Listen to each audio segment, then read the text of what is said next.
Qozog'istondagi konstitutsiyaviy islohotni xalqaro ekspertlar keng muhokama qilyapti. O'zgarishlar davlat institutlarini kuchaytiradi, hokimiyat tizimining barqarorligini oshiradi. Janubiy-sharqiy Norvegiya universiteti professori Glen Hollening fikricha, vitse-prezident lavozimi kiritilishi, boshqa hokimiyat tarmoqlarining kuchaytirilishi barqarorlikni kuchaytiradi, xalqaro ishonchni yaxshilaydi. Ayni vaqtda ekspert o'zgarishlarning qog'ozda qolmasdan hayotga tatbiq etilishi zarurligiga urg'u berdi.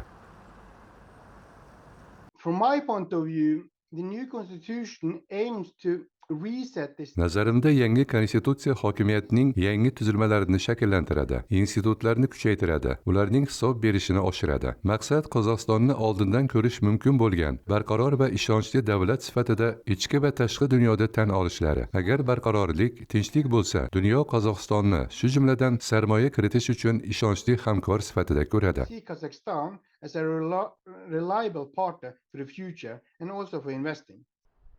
Gruziya tashqi ishlar vazirining sobiq birinchi o'rinbosari David Abtsaurining fikricha, zamonaviy dunyo chorlovlariga to'la konstitutsiyaviy islohot tavakkallarni kamaytirishning asosiy vositasi sifatida ko'rilyapti. Ekspertlar ta'kidlashicha, yangi asosiy qonun qabul qilinishi investitsiyaviy yangilanishga, o'rtacha davlat va Yevrosiyo maydonidagi peshqadamlarning biri sifatida mamlakatning xalqaro nufuzini oshiradi. Bundan tashqari, yangi konstitutsiya ichki barqarorlikka ta'sir ko'rsatadi. Bu ikki faktor o'zaro bog'langan.